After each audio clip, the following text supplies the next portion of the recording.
Hello, everyone, and welcome to EduMatch. So follow along with us on Twitter with the hashtag EduMatch, as well as the YouTube live page at podcast.edumatch.org/tweet talk. So speaking of EduMatch, if you want to be the featured person of the day, check out edumatch.org. There's a big old sign up button. Click on that. You can be the person of the day. There's a little bit of a wait. I'll be honest, it's a lot of bit of a wait, but it is definitely worth it because in the meantime, as matches come up, then we'll tag you. Also, we'll tweet out your the RSS feed of your blog if you have one to our network.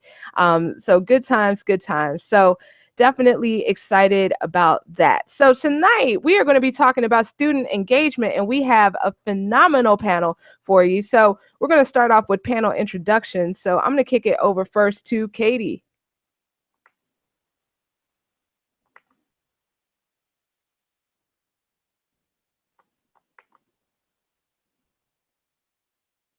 Hey guys, I'm Katie, a high school teacher librarian out in Central California, and I am really pumped about student engagement because if the kiddos aren't engaged, then it's a nightmare. So I really don't like nightmares during the day. So engagement is my jam. Awesome, awesome. Great to have you here, Katie. So thank you and welcome back. And we're going to go next to Dean. Hi, I'm Dean Dahl. I'm a sixth grade teacher and also a tech skills instruction teacher in Edina, Minnesota at Southview Middle School. And this is all what I believe in, and it's so fun in the tech world to be able to have this topic to go with. Awesome. It is great to see you back, Dean. So thank you again for joining us. And now, without any further ado, then we have our wonderful moderator for tonight, Desiree. So if you could please introduce yourself and then take it away with the first question. Awesome, awesome. Hello, everyone. My name is Desiree Alexander, aka Educator Alexander, and I am the founder CEO of EducatorAlexander.com, Educator Alexander Consulting, and I am the North Regional Director of Apple, which is an educational nonprofit in Louisiana. So I am excited to be here tonight.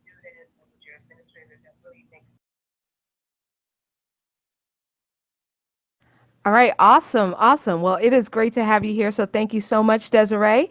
And if you wanted to go ahead and kick off with your first question. Yes. Okay. So let's really, really dig deep and think about student achievement. I'm sorry, student engagement, which leads to student achievement. So, what does effective student engagement look like in the classroom?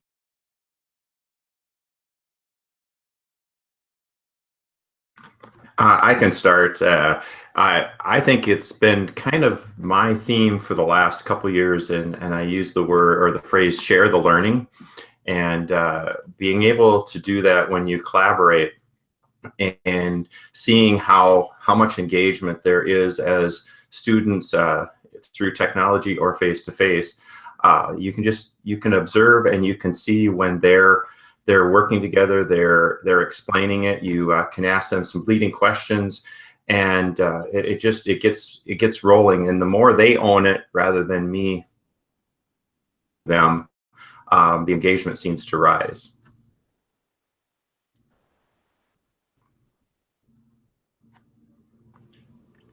Yeah, so student engagement totally looks like everyone is involved. They're talking with each other, having a blast, having the exploration, but beyond that, they're delving into what they want and pushing themselves beyond just what the teacher has said, taking everything a step further, kind of personalizing their own learning as well. And then it's definitely a bit noisy because they're involved doing their stuff. I like to think about student engagement as looking different in each teacher's classroom. It's not really something that you can pinpoint and say that this is how student engagement looks because it can be controlled chaos, it can be quiet reflection. You it looks differently in each classroom. So when you're thinking about what effective student engagement looks like, it can look different in each classroom.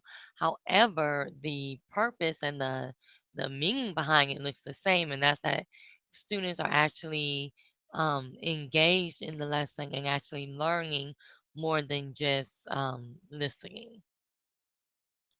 So thank you for that. Well, let's move on to question 2.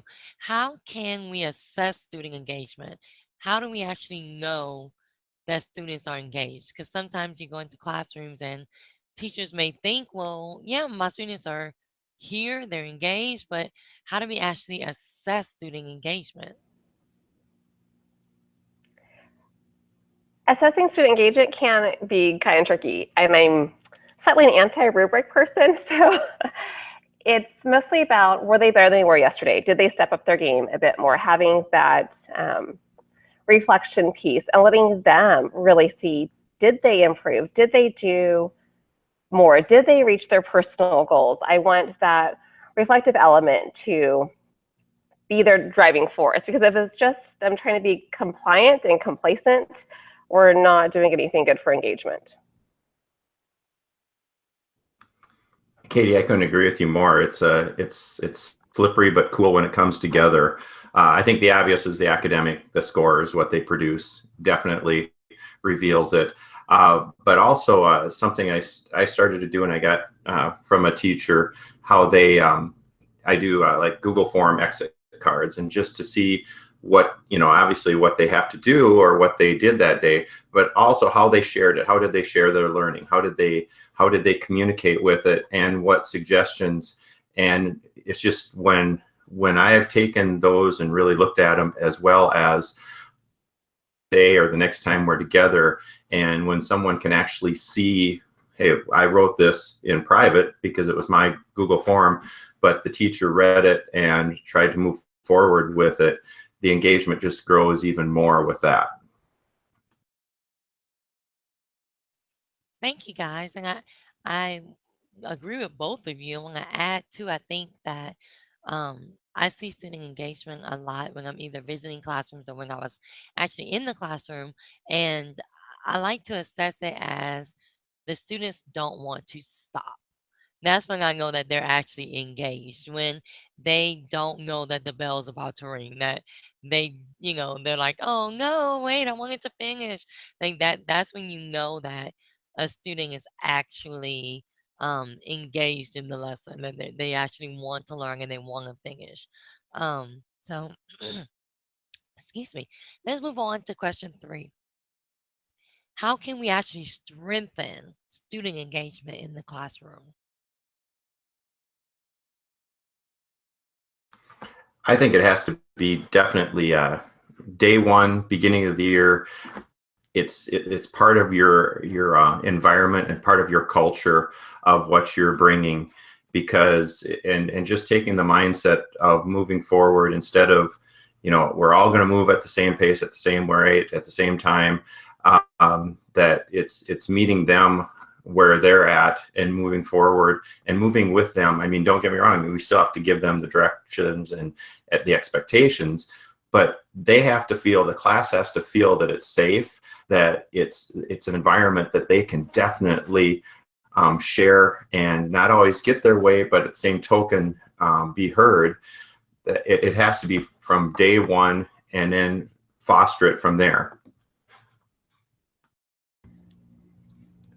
Yeah, good points there, Dean. Yeah, strengthening engagement. The students, when they're given the chance to personalize their learning and build forward on what they want, it's totally like what Denise was talking about. The kids don't want to stop. They can just keep on going, and it doesn't really matter when the bell rings. You hear this like, oh my goodness. There, the kiddos are engaged in doing what they want to do. When they're exploring a topic that's interesting to them, they're more with it. And I think it's so easy to get tied to a textbook, but our curriculum really has a lot of flexibility. If it's science, history, English, the kids can personalize it and explore deeper into a piece that they're more personally vested in, and then they'll do better.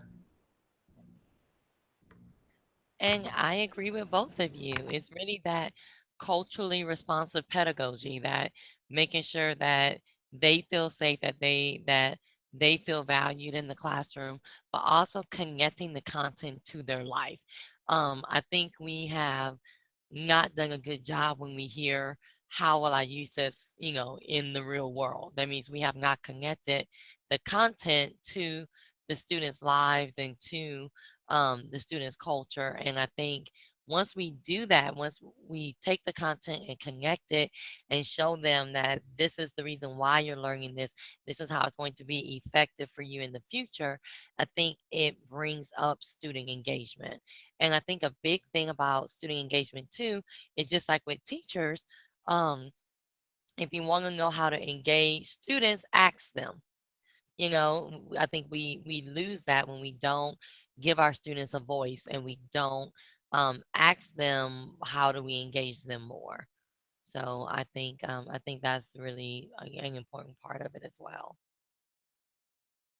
This has been awesome. Okay, so why is student engagement so important? Like we hear it, and I know we have some teachers that think, I don't have to engage you. I don't have to entertain you. Like you just come and you learn, and that's what you're supposed to be doing. I do my job, you do your job. So why is student engagement so important? Well, and it goes back to where I think where Katie started. Uh, it's there. You can't really put a label on it, but you can see it. And it's when those students, when you can see that the teacher has it, whatever it is, whether they're directly delivering it or they're the engagement, their eyes are lit up. School is fun. Learning is fun. And sharing that power with the class and the engagement gives them the chance to really enjoy what sometimes gets labeled and feels like a job.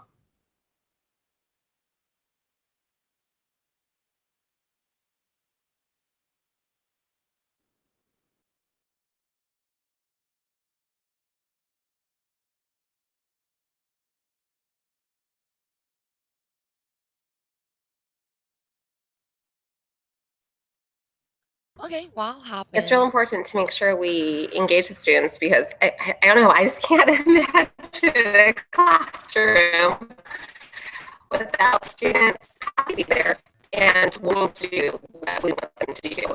Just like Deeper mentioned before, if kiddos had a choice whether or not to show up to your class, would they? And sometimes it's like, oh my gosh, really? Like, why would they come to my class? But to be reflective and to think for the students totally shifts your mindset of your lesson design and upping that engagement, thinking about the student, putting the student first. Yes, our curriculum and content and standards and all that gobbledygook that we need to do does matter, but if the kiddos don't want to be there, I mean, that matters a little bit more.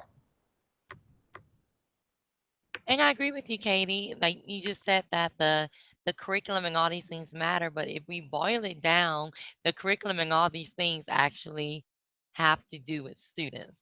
So we can't lose sight of like why we are here and what's the entire point of our complete jobs, and that is the students.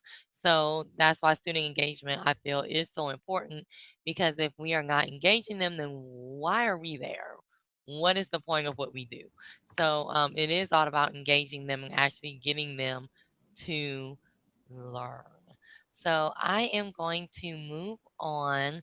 It kind of leads into question 5, and that is, how is student, and this is, I think, a big question with educators right now, with because we can talk about student engagement, but sometimes it's difficult in the everyday trenches of the classroom. So how is student engagement actually different from student attendance? Because I know a lot of teachers who think that because the students are in class, that they are automatically engaged. So what is the true difference between that? Well, I think just this is where you need to oh, take stock of the difference of students being present versus student being engaged. Kiddos showing up every day and like flying under the radar. It's like, oh, surely they're getting the content because they're not bad talking, they're not disruptive, they're not causing a problem. No, complacency and being quiet doesn't mean they're engaged and learning anything. So this is where sometimes you have those kiddos that just fly under the radar. They're in high school and they never really learned how to read. That's a problem. making sure that they get it, having those personal one-on-one conversations with every single student. Maybe you can't do it quite every day because the format of your school design, but definitely touching bases with every student and asking them, having those conversations, making sure they know what's going on, making sure they're producing, making sure they're creating and sharing and having that contribution in the class versus just sitting there. I've heard some people say, oh, well, kiddos have a right to fail. No, they don't. Not in my classroom. Every kiddo is going to get something, or I'm going to like lose it trying to get them there. Definitely, and also thinking about how we all were sitting in one of those, in any class, whether it was a high school lecture or a college lecture, where you got the art of staring and nodding and sleeping with your eyes open, and knowing that just because the student is in the class and they're looking at you, it does not mean that they're engaged and they're a part of it. And it's so it's just so important to reevaluate. One, yes, their presence is important, but also reassess their growth, because the growth doesn't always have to happen right at that minute during period 5. The growth can happen in separate ways, and we have to recognize it as we check in with kids. I completely agree with both of you. And Katie saying about the students don't have a right to fail. And I do agree with that. I think that they have a right to learn from their failures. So I don't think they have a right to just sit there and fail and it's like, oh, well, that's okay. Well, no, but we as teachers, we are leading them to learn from their mistakes and learn from their failures and seeing how to move on from them. So and I do agree with Dean as well that, we do have those students that learn how to do school. They may not learn from school, but they learn how to do school. And we don't want that. That's not student engagement. They're not really learning anything. They're just kind of learning the game. So I do agree with both of you on that. I think we have a bonus question. I'm going to throw it to Dean.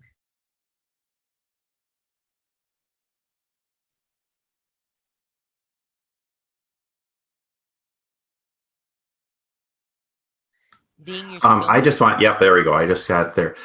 And just going to, however the engagement, going back to what we were talking about earlier, just however we can make engagement more real life. So when they leave the classroom, they can see it, they can live it, they can share it with their parents, and it's relevant that, again, school doesn't just happen from 8 to 3. It happens beyond that, and and we get the whole involved, and that just it's so cool when that comes together.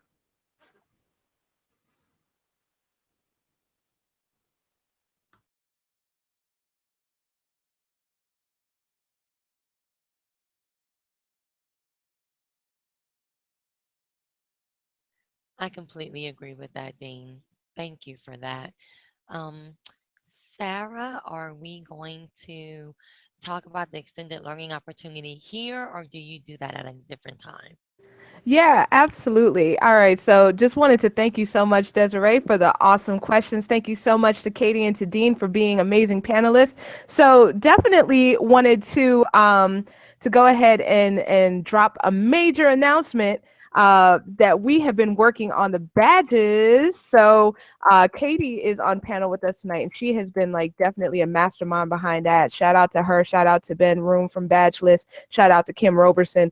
All of us have been kind of working on this extended learning opportunity, doing badges. And also Desiree has contributed a challenge for us today to do as well. So this is how it works. If you go to badgelist.com/edumatch, and you're going to see 3 challenges. The first one will be the mild challenge. So just like your mild salsa. And I have to give a huge shout out to Owen Peary in the EduMatch Boxer group, who I borrowed this terminology from. And we liked it, so we decided to go with it. So the mild challenge is you find 3 tweets tonight or any other time during the week where you want to tweet about this topic, and with the hashtag EduMatch. And then when you find those, you can just kind of submit them. Matter of fact, we'll do a screen share in just a second just to show you. There is a medium challenge where we have our Flipgrid where you can chime in with your reflections via Flipgrid. And la pièce de la résistance. We got Desiree, who has submitted a wonderful challenge for everyone to do in terms of taking a lesson that you're going to do in the next few weeks and just changing it up so that it is more student centered, because we want that student engagement piece.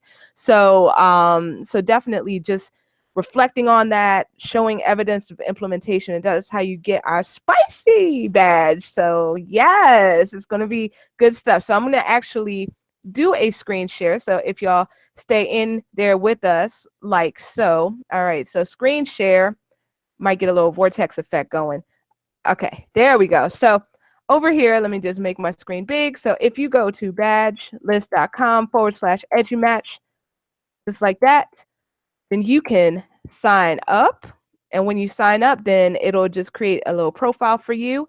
And then you will go down here to our badges. So these are our badges of the week. So our student engagement one, you will just go ahead and drop your 3 tweets on here and you'll get that mild badge. For the medium badge, then you will just go to this link, this Flipgrid, and share your thoughts about student engagement.